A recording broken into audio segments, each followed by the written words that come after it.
story takes place in the year 1978 in Wood River, Illinois, my home state, where 22-year-old Karla Brown had recently purchased a home with her new fiance, Mark. Now, Karla and Mark had been dating on and off for about 5 years. They were high school sweethearts. They met in high school. Although Karla was absolutely smitten with Mark, she did end up breaking off their relationship for the last time because Mark had some commitment issues. He wasn't ready for marriage, so Karla decided to just break things off, and she moved on and started dating a new guy. Shortly after that, Mark did come to his senses and the two reconciled and Mark proposed. Now they were moving into their brand new home in Wood River, Illinois on Action Avenue. Action Avenue, I don't know about that. I don't want any action on my avenue, okay? I want to live in peace. The couple was finally ready to start their lives together. On June 20th, while the couple was moving items into their new home, Karla was stopped by two guys next door that was sitting in her neighbor's yard. One of the two men had recognized her from school, and he called out to her, "Hey Karla, what's up? Don't you remember me? We went to high school together." Karla didn't really remember the guy, but she was polite and she said, "Hello, how are you?" spoke very briefly, and went inside the house. But she wasn't like hanging out, chilling and talking with them. She kind of was just like, "Hi, how are you?" And she kept it chucking. Now, Karla, she was a very beautiful, busty blonde. She was very petite, but she had knockers. She had the knockers. She was about 4'11" and weighed only 100 pounds. Friends and family described Karla as outgoing and sometimes flirty. She was very popular in high school. She had a very large friend group. She was part of the cheerleading squad, and so as you can imagine, people really liked her. So it wasn't a surprise to her that these guys would try to talk to her. She was used to getting hit on all the time, and to her this was probably just another one of those instances where guys would try to hit on her. And at that moment, she was really busy moving into her new home with her fiance. So she was not trying to give these guys the time of day, okay? The next day, on January 21st, 1978, Mark and Karla had invited a friend over to help with the heavy lifting because Karla was too small to lift like the big furniture such as the couch and stuff. So they invited another friend to help Mark with that. At some point, Mark and the friend left to go run errands, and Karla was in the house alone. Here we go. Later that afternoon, when Mark and the friend returned to the home, they found Karla's car in the parking lot. As they entered the home, Mark called out to her, but there was no response. I just needed to show you guys my crusty chin moment. I hate it. Now, sensing something was not right, Mark and the friend began to search the home for Karla.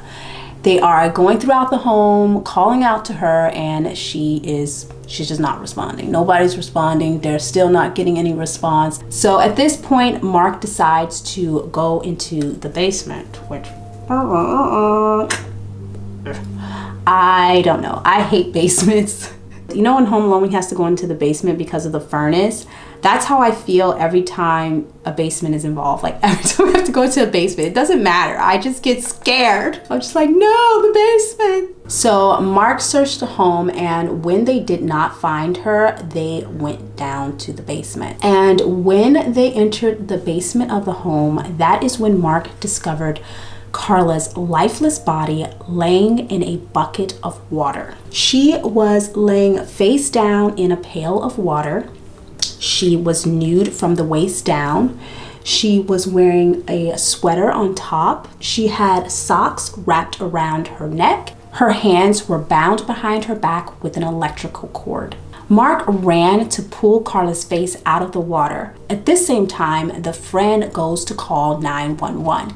Thank God for that friend. When Mark pulled Karla out of the bucket, she had foam coming out of her mouth and out of her nose. Mark tried to resuscitate her, but it was too late. she was already gone. When investigators arrived, they spoke with Mark first, and he was absolutely devastated. He was so shaken up and just mortified. He had just reconciled with Karla. They had just got engaged and moved into this beautiful home.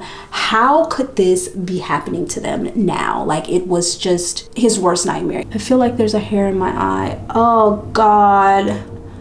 Oh! I hate when that happens. Why does it only happen when I'm putting on my foundation? Do I feel like there's a hair in my eye? Do you guys get that? I don't think they put hairs in foundation. So why? Why? What is that feeling? Ugh. I have to go check this out, you guys. Crime scene investigators analyzed the scene, collecting evidence to send to the forensics lab for testing. The first thing crime scene investigators noticed was that Karla was wearing a sweater buttoned all the way to the top. They felt like this was particularly odd because it was the middle of June. Why the hell was she wearing a sweater, and why would she button the sweater all the way to the top? It just didn't make sense. Also, Mark told them that that was not the top that she was wearing earlier on in the day when he left. Either she changed her top somewhere in between the times when Mark had last seen her, but why would she do that? Or the person who had done this to her had changed her top. They weren't sure yet, but they were about to find out. So right off the bat, it was appearing as though someone else had changed Karla's sweater. And obviously they also took off her pants, which was really weird. Karla had a pair of men's socks wrapped around her neck. They found the mate to one of those socks in the home inside of Mark, Karla's fiance's, dresser drawer. As you know, law enforcement oftentimes like to look at the person closest to the victim, like the significant other. So they were already looking at Mark like, But they needed more evidence to see if there was anything else pointing to him. It was clear that the assailant was comfortable in the home and or had explored it. The next thing that was weird was that the electrical wire used to bind her arms behind her back was tied rather loosely for someone who was trying to restrain their victim and keep their victim from leaving. In fact, it was so loose that it would have been very easy for Karla to break free and either fight her attacker off or run, but she hadn't. This led them to believe that the restraints must have been tied after Karla had already been unconscious. Based on the way the knots were tied, it was clear that the assailant had some sort of vocational training or training in a special field to tie knots,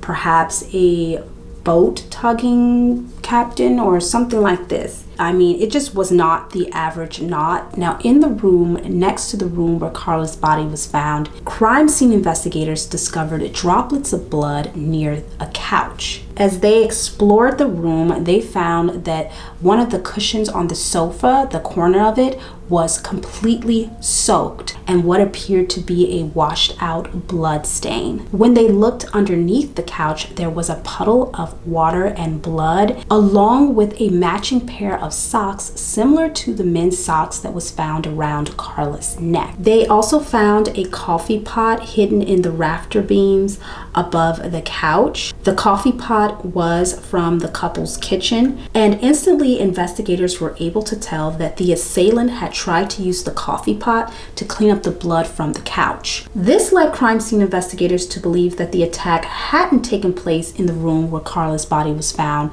but in the room with the sofa, and had later been moved into the room adjacent to it to make it look like she had been murdered there. Basically, the crime scene had been staged. An autopsy report revealed that Karla Brown had suffered from a fractured jaw and 2 large lacerations to her head. And she also had very severe bruising around her neck, probably from the socks, from the strangulation. I mean, I'm no medical examiner, but that's probably from being strangled. In addition to that, they did find water in her lungs, but it wasn't enough water for them to conclude that she had died from drowning. And the medical examiners ruled her death homicide by strangulation. Now, although Karla had been found nude from the waist down, a rape kit performed on Karla revealed that she hadn't been sexually assaulted like the crime scene had suggested. So what did happen to Karla? And who would have wanted Karla dead? Medical examiners also took scrapings from underneath Karla's fingernails, but no foreign DNA was found. At this point, investigators placed their attention on Mark. The socks that were found around her neck was from Mark's drawer, and they know that whoever was in the home, they were either comfortable in the home or knew the home very well or spent some time exploring the home at some point. So it did kind of look a little bit like Mark may have done it. And family members and friends said that the couple did have their ups and downs, but that Karla really loved Mark. When they interviewed Mark, he had a pretty solid alibi and witnesses to corroborate his story. So investigators kind of laid low with him because at this point, they didn't have really any solid evidence against him.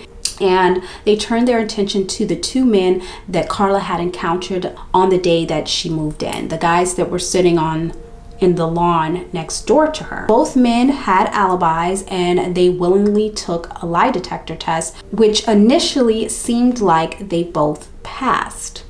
Investigators also spoke with an ex-boyfriend of Karla's, someone she had dated briefly while her and Mark had been broken up. She dated him for about a year. The ex-boyfriend had been very upset when Karla broke things off with him to go back to Mark, and he did harass her for quite some time after that. But nothing really came of that, and he was eventually eliminated as a suspect. Me and my brows, man, I thought I figured out a way that we could get along, but no. They refuse. They're not even the same freaking shape. I have McDonald's eyebrow on this side and I have like straight across on this side. With further investigation, police discovered that there was a serial rapist in the area during that time. Now, this serial rapist, he was identified and arrested. Investigators went to the county jail where he was being held and they questioned him. They also gave him a lie detector test and he denied having anything to do with Karla Brown's murder. He also passed the lie detector test. I really don't know how serious we can take lie detectors tests, to be honest, because I heard that if you are a sociopath or a narcissist, you can actually pass the lie detector test. There are some people who can just remain calm and pass the test. And I'm definitely not a professional lie detector technician, so I wouldn't know jack crap about it. But anyway, in addition to all of this, there was no physical evidence linking him to Karla's murder. So police ultimately had to let that go as well. They had to drop him as a suspect. But shortly after police had spoken with him and cleared him, a cellmate of the came forward and said that the admitted to him that he had murdered Karla Brown. But detectives still could not link the to Karla Brown's murder. It was starting to look like the jailhouse informant had made it all up just to get a deal. Ugh, some people. With no new leads, investigators feared that the case would go cold. So they reached out to the FBI for their help and began working with an FBI behavioral analyst. Behavioral analysts study the behaviors of criminals and create criminal profiles to help assist law enforcement in solving crimes. According to the behavioral analyst, there are two types of crime scenes, organized and disorganized. And he ruled this crime scene disorganized. Because the crime scene was so disorganized, he ruled that this was most likely a first-time killing for the assailant, that the assailant had never committed this sort of crime before, that he most likely did not intend on actually killing Karla. The analyst theorized that the assailant had done so after his advances towards Karla had failed and he became furious. Because the killer spent so much time inside of the home, the behavioral analyst felt that the killer was very familiar with Karla's routine and perhaps he lived in the neighborhood or maybe he lived close by where he would be able to keep an eye on her. But again, they had just moved in, so they had only been living there literally 2-3 days. The behavioral analyst gave investigators a detailed profile of the killer. Now it's time to go into the, if I can get it open. Now it's time to go into the palette. But anyway, Back to the story. According to the behavioral analyst, the killer would be a Caucasian male in his mid-20s. He would be unmarried, and his highest level of education would be high school. He also would have a sloppy appearance. In addition to this, he told investigators that the perp would be able to pass a polygraph test, and they most likely had already interviewed him. He also said that the person would either own or be driving a Volkswagen, red or orange in color. I mean, that is very specific. That's a very specific detail. I'm just shocked. Like, how would he even know or make some sort of conclusion what the person would be driving just based off of those profiles? Like, I am shocked. Fun fact, I used to want to be a behavioral analyst, and I was going to go to school for it, but then I didn't because school costs a lot of money and your girl is broke. I'm not even kidding. Broker than a joke. Now, as the analyst continued to talk about the mannerisms of the perp, investigators became spooked. Everything he was telling them was so detailed they couldn't even believe it. Now, it just so happened that this profile matched one of the two men that they had interviewed earlier on. The guys that were sitting in the yard on the day Karla was moving in. So law enforcement turned their attention back to the two men. The neighbor Paul and his friend John Prente were two potheads who spent most of their time sitting on the porch smoking and drinking and just like looking around in the neighborhood. The night before the murder, after moving in a couple of things, the couple had a home welcoming party with a couple of friends. A friend of Paul's and John's told police that he was over at Paul's house the night that the couple had moved in, and they were all actually sitting outside watching the couple move in. They saw that the couple was having a party. As they watched the couple move in, he says that they all were discussing how attractive Karla was. It's like men do. They were discussing her body parts, her intimate body parts. The friend said that he knew Karla from high school and that John and Paul were asking about her, making crude comments about her breasts. I mean, they're guys, what do you expect? The two men tried to talk to her, hoping that she would invite them in to her party, but she didn't, and the two men were very disappointed. Investigators believe that Paul was the most likely suspect because he lived next door, and John was just visiting. I mean, because he was just next door, he would have been able to see Karla's routine. I mean, it was only 2 days, but he would have been able to pick up on her routine and see when people were home or not. It would give him time to clean up and stage the crime scene without getting caught. But that wasn't enough. They needed more evidence. So medical examiners sent the photos from Karla's autopsy report along with her autopsy report to a specialist at the University of New Mexico. The specialist worked with image enhancement using computers, monitors, and cameras. This photographic technique reveals details of the photo that would have otherwise been looked over. Investigators wanted to figure out what caused the injuries to Karla's face. When the specialist analyzed the photos from Karla's autopsy report, he concluded that the injuries were caused by the TV tray laying on the floor at the crime scene. Now, the TV tray, it was about 3 feet from the couch, and he felt that this was most likely the weapon that the killer used to cause those injuries. Now, it had been 2 years since Karla's murder, and the TV trays were still in evidence storage. And get this, you guys, the trays had never been tested. So the TV trays were analyzed and they were able to find microscopic traces of blood on the trays. Now all they needed to do was to find out whose blood it was. Was it Karla's blood? They also found hair on the tray as well. Then investigators got an additional clue. While handing over the evidence, the analyst asked police, "What about the bite mark?" At this point, investigators were not sure what he was talking about. They were like, what bite mark? I mean, I just don't understand why criminals do this. This is like the worst thing you can do. You know how accurate dental identification is. The medical examiner hadn't mentioned any bite marks in the autopsy report, so what was he talking about? That is when he took out the enhanced photos from Karla's autopsy report to show to investigators. There was a clear bite mark on Karla's shoulder, like right on her collarbone. The bite mark on her shoulder was so clear that investigators could see the individual teeth.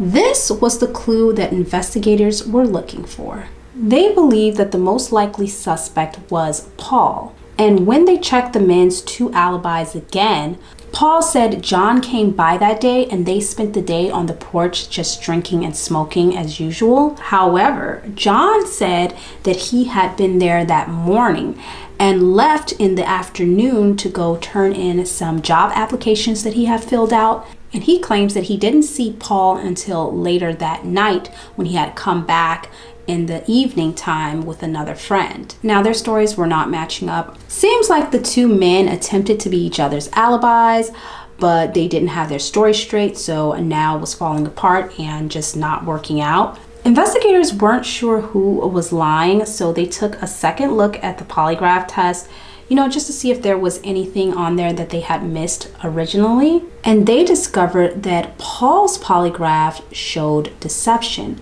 while John's did not. He had passed with flying colors, just as the behavioral analyst had predicted. Next, the behavioral analyst sent the enhanced images of the bite mark from Karla's autopsy report to a forensic odontologist. Now, this odontologist was highly skilled and had recently testified in the Ted Bundy trial. They suggested to investigators that they exhume Karla's body and take new photos of the bite mark to be compared to the cast from the 2 prime suspects. In the meantime, investigators released a press statement to the public regarding Karla Brown's case, saying that they were closing in on a suspect attempting to scare one of the 2 men into maybe coming forward and speaking up. The media attention proved to be a big help in the case when friends and families of Paul and John came forward with new information. They found out that John was actually bragging,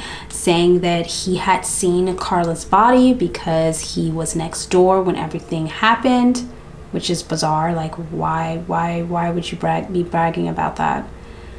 Especially if you are being questioned as a suspect in the case. It's just weird. He described the bite mark on Karla's collarbone and said that she was found with her head in a bucket of water. Now, no one had been inside of the home after the murder outside of the police. So how would he have known that? Unless he was in there before. He said that he was a suspect in the case and had been inside of her home in the basement. Why?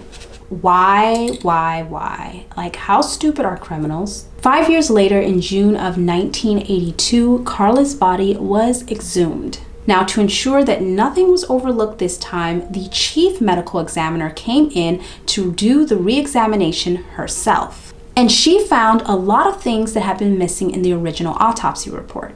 Y'all, this glitter got my eyes so yellow and red, I feel like I'm getting glaucoma or something.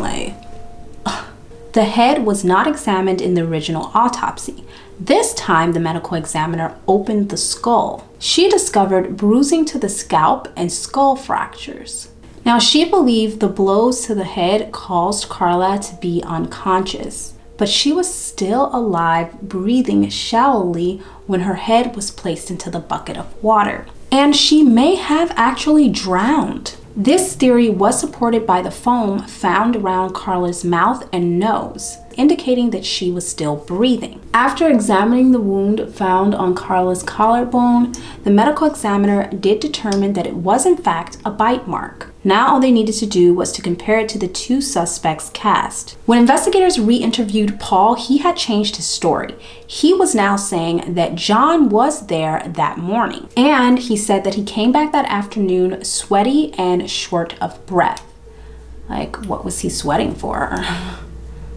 That doesn't sound right. I mean, I guess he could have went for a run, but nah, probably not. He went on to say that John was wearing a yellow shirt that was soaked in water and that he cleaned up inside the house. He gave his scenario of what he believed happened, and when investigators asked if he believed John killed Karla, he said yes, he did. Paul agreed to have a dental impression made of his teeth, And now all investigators needed to do was to get a dental impression from John Prenti, Paul's friend.